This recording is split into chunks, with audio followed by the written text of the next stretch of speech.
Hello everyone, welcome back to my YouTube channel. I'm actually starting a new project today. So I'm going back to a traveler's notebook format for this particular project. This one was made by Gossamer Blue. Sadly, they're no longer in business, so these are not available to my knowledge. But that is where this came from. I'm missing them already because I really liked their quality and they had fun designs like this one. But nevertheless, I am moving on with my project.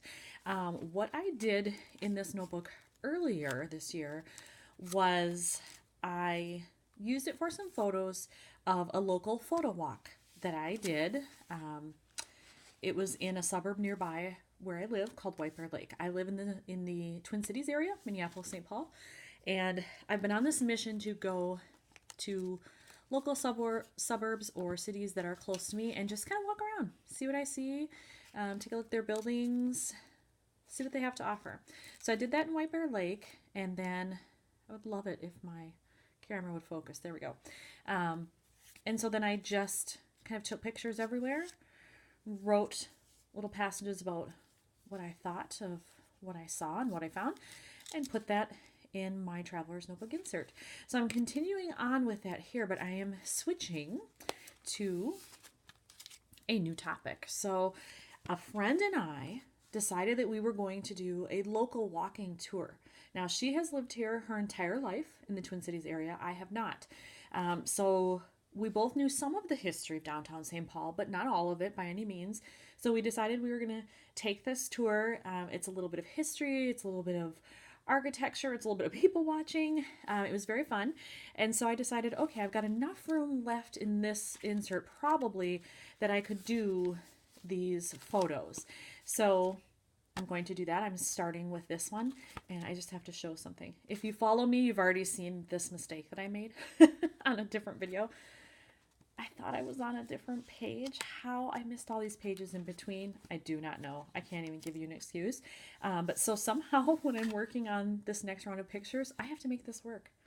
And I know there is some purple in some of the pictures I took, but I don't know if, chronologically it's going to work with the photos and how they're laid out, but I got to do it somehow. So we'll see how I use that as time goes by here. But this is my starter page for this one, and I am starting with this photo. I think that I also want to incorporate these cork numbers that I got from Studio Calico. I've had them for a little while. I just didn't know how I was going to use them. I love them. I love anything cork pretty much, but wasn't sure how I was going to use them. So my plan is, right now at least, that I will number the stops of the different places that we went. And see if I can make that work with these because they're fairly thin. And I like that for a traveler's notebook because you can't have too much bulk in there or it'll be, ginormous at the end and you won't be able to close it. So I think that's my plan. It may change along the way, but let's get started. All right, so I've made my first decision on the first page. I chose this paper. And this was already made for a traveler's notebook insert, but it was a little too big, so I cut it down to 4 by 8 because I know that that will fit perfectly in here. I chose it because it's got kind of this orange sun pattern. It was very warm the day we went, and there is orange in here, so I thought that would work. And what I decided to do was just kind of cut it at random. So I just put this down on my trimmer at an angle like this and cut it. I didn't measure it. I didn't do anything. I just kind of eyeballed it. So one part will go on this side with the photo.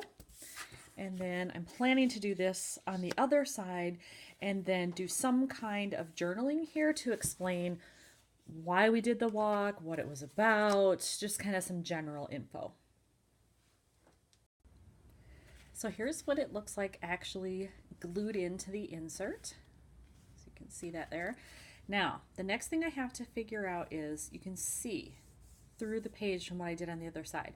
So I'd like to cover that up somehow. So I have to figure out what I can put down there. I do have some strips left from when I cut the paper that I could just go like this and maybe put a little die cut or embellishment of some type over it or something. I'm not sure, but I do have that. This is the opposite side. So if I really wanted to bring out that orange, I could also use this side. But this is kind of a wild pattern, so I don't know that I want to bring in too much of that. At least this would match. So I need to think about that, and then I'll go from there. I did find something to cover up that area. Um, I did just say, oh, this pattern's kind of wild, and then here I am with another pattern. But it's kind of subtle. There's, not a lot to it, and it's just white, and there is yellow here. And so I thought, well, that will pull in both the orange and the yellow. And this is actually just a branding strip. This is what's left of it. It was from one of the papers in the Chamel Little by Little collection. So I just had that lying around, and I thought, okay, well, that'll work. When I do my Traveler's Notebook insert layouts, I like to use stuff from my stash if I can, rather than cut into brand new stuff. So having a branding strip that works is perfect. I did add in something else here. I decided to just do a little bit of outlining in black pen. Focus camera, there we go. Just to add a little differentiation and a little bit of darker color in there. And then I put this little Let's Go kind of flag or pennant sticker there. These are from Pretty Little Studio. These are all the ones that come in this, and quite reasonably priced for everything you get. So if you like travel phrases, this is a great thing for you to look for online. So now the next thing I'm going to do is I'm going to date stamp here. And this happens to be the same one I used previously in the album. So even though it's a different city on here, I think it'll help with some continuity that the dates look the same. So I have this one ready, and this one is from Heidi Swapp, and I like it because it has, the months are actually in, it's kind of hard to see here, they are in cursive. Again, come on, focus. Hard to see there. And then the rest of the dates are in a normal font, so it's a nice mix. I'm going to do a test over here just to make sure I get it right, because sometimes when I use these I catch the edges, which infuriates me. So I'm going to do a test before I actually put it in here. So I'm going to use Memento. This is Tuxedo Black. This is my favorite black for just regular stamping. If I were going to do it on a different kind of surface that wasn't paper, or maybe if it had kind of a slick finish, I would use my StazOn. But for this, I like the Memento.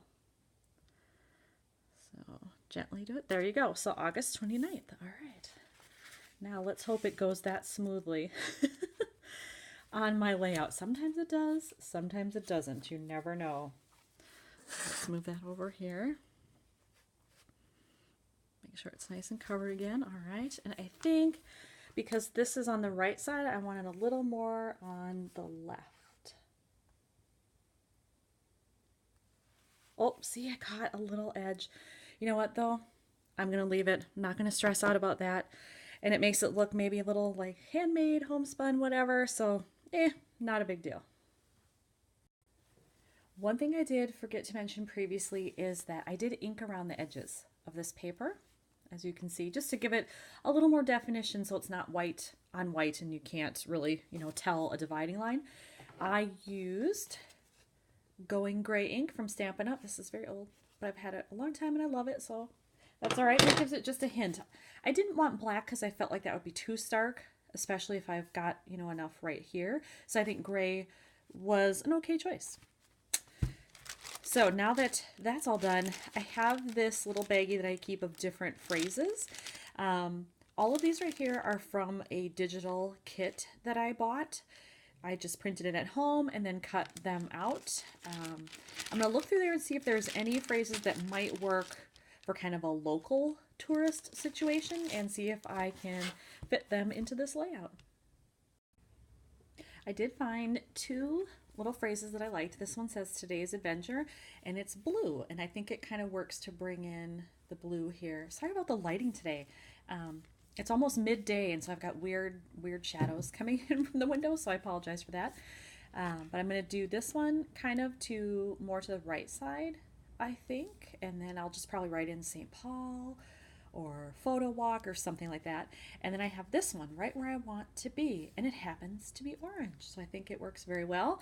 And because I have this one on the right side, I don't want another one like that. So I think I'm going to go slightly more to the left, but kind of left center. So I think I'm going to put it right down there. And then also to get that same definition, I'm going to ink it in the same gray ink as these pieces. I changed my mind a little bit. I did end up putting this a little bit more left even than here. When I had it up here, it looked like it was, I don't know, there was kind of weird spacing between this tip right here, this, and then the blue piece. So I moved that over there, which I like, but I did keep this one where I thought I would have it. So I've got all of that done. I'm going to write something here and then journal. Sometimes I journal off camera, but this is a pretty small space to work with, and it's just going to be a pretty basic overview, so I think I will do my journaling right now. I've done my little bit of journaling here, and I decided to do one more thing. I pulled this light blue chipboard geotag from my stash, and I think I'm going to adhere it right there. Again, just to bring in a little bit more of that blue. Then I've got a visual triangle of blue there. And I think it just adds something else to this paper, otherwise it's kind of blank. So I'm going to do that now. And when I adhere that, I will be using this, the Tombow Mono Liquid Glue, the multi, and I use the fine tip. It does also come with a broad tip at this end, but the fine tip works wonders for tiny little things like this. So there you have it. I did glue that on. It's still drying, but it's fine to kind of hold it up to the camera right now. So that is the final version of this first layout about my photo walk in downtown St. Paul. I hope you enjoyed watching it, and I hope that you will tune in to see more videos from this new project. Thanks for watching, everybody.